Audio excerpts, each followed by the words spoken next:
Are you ready to get wild? We got one goal, let's win! I'm running out of time, 'cause I can see the sun light up the sky. So I hit the road in overdrive. Seasons are ready to be made and broken. And one wild card game is ready to be, well, wild. Are you ready? Hi to Jeff Darlington in Foxborough. Jeff, Tom Brady and Bill Belichick refused to acknowledge that this could possibly be Brady's final home game in Foxborough. But really, can it be ignored?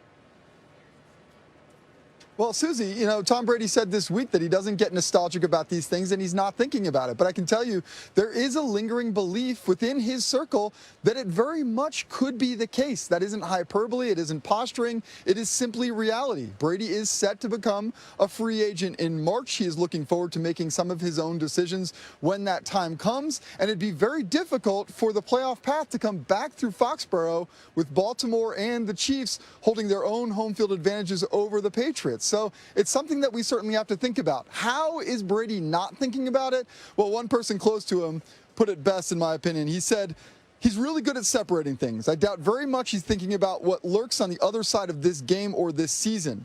No matter what happens, he knows to take time away from everything and not make a decision based on emotion.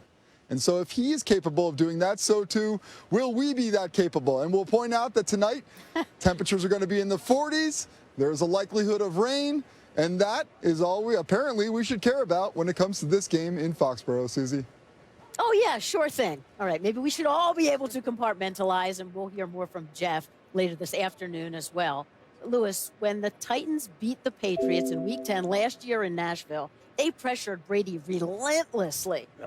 What do you expect today? Yeah, I expect a lot of the same, and I think a lot of it is going to come just by pre-snap disguise. If you give Tom the answers to the test, then he can make decisions quicker, and then he will just absolutely gut you. I think a lot of it has to do with play mind games with him at the snap. Here, show too high, but knowing that you're going to rotate down and you're going to bring pressure. Here you see they flip the corner and the safety because the safety's going to be the one who's blitzing. He's going to be running an A-gap twist inside. And then in the back end, make sure you come down on these receivers aggressively and make Tom hold the ball just a tick so your pressure can get there. So you're talking again about pre-snap disguise, simulating pressure, giving Tom one thing, but then actually sending something else post-snap, so it makes him have to doubt. It makes him have to hold the football. And again, all the great teams, just like the Tennessee Titans did a year ago, play these receivers aggressively because they don't feel threatened by their down-the-field speed. That has been the thorn in their side all year long. They don't have a vertical stretch guy. Play them aggressive.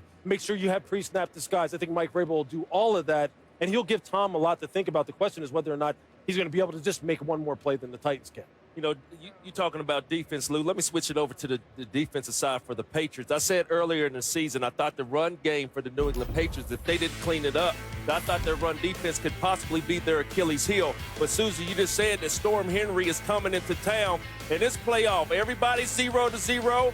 It's a must-win game for both teams. But when I look at the defense for the New England Patriots, during the regular season, they played against Nick Chubb, Zeke, Ingram, Mixon, an average of 120 yards between those four running backs. But guess what?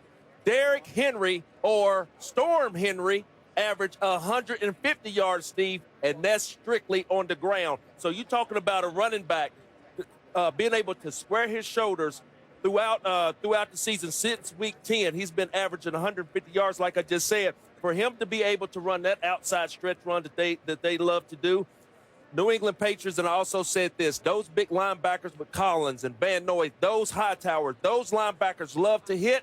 Expect to hear some of them sounds come through your TV today. Some of the, oh, were you cringing? Because it's a big game in Foxborough today. I thought you were going to talk about Storm Tannehill. No, Henry. I'm telling you, Storm Tannehill, look, it's very interesting to me. He's in Miami, and his quarterback passer rating against pressure is in the averages over the years in the 60s. I mean, it's just terrible. He comes in the second half of the season, and he's second behind Drew Brees of quarterback rating under pressure. How do you make that transition? And the only way that you can make that transition in the NFL is that you are better than you used to be. There's no other way to explain it. You are more capable of handling an NFL experience And so that's why, to me, Ryan Tannehill, that fundamentally tells me he's not just a flash in the pan or some guy that, is limping along and kind of got lucky or got some good breaks or something. He's fundamentally changed how he's playing the game. So if you're going to talk about Ryan Tannehill, talk about him as second-rated under pressure behind Drew Brees in the NFL. Well, how about this? Ryan Tannehill's outplayed Tom Brady during the regular season this year. Derrick Henry's outplayed all the Patriots running backs this year. A.J. Brown has outplayed the Patriots I'm your wide setup receivers. guy, John Adam, every Smith time. has Yeah, outplayed the Patriots tight ends. They've had an advantage during the regular season in terms of productivity at every spot across the offense. I think there is a relationship that's going on down there in Tennessee, Steve, between he and Arthur Smith, their offensive coordinator, that doesn't get a lot of talk, doesn't get a lot of pub, doesn't get a lot of hype. A lot of pressure. But those two have developed a tremendous rapport, and Arthur Smith has told me, when Ryan Tannehill came in there, he had the perfect attitude. Perfect.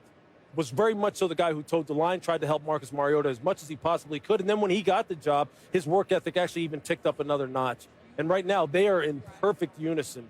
And they have some tremendous just play-calling synergy right now, especially when it comes to A.J. Brown, who is just tearing this league apart. That young guy is incredible. Turn it to Ryan Tannehill all you want, but you know what the main storyline is going to be tonight. Oh, yeah. It's going to be Tom Brady. And if this is his final home game, soak it in, savor it, because what he's accomplished really is unprecedented.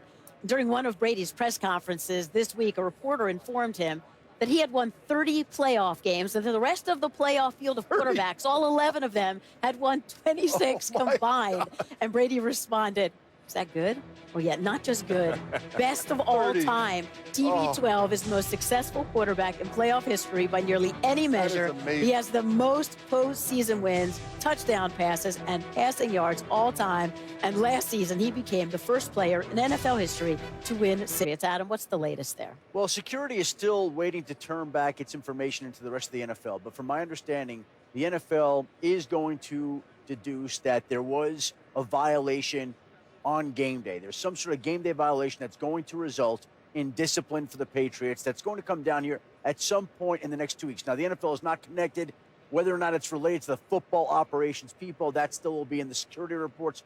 But because of the camera looks, there will be a violation, there will be discipline, and it will be imposed at some point in the next couple of weeks. We've seen similar incidents before unfold in Atlanta with crowd noise being piped into the stadium, Cleveland with the Browns texting, and we've seen fines and draft picks and discipline take place. It's going to happen here again in New England. There will be discipline because the NFL is going to find that there was some sort of on-field violation, game day violation. Okay, Adam, we know you'll be on top of this. Ahead on Countdown, the Saints' long road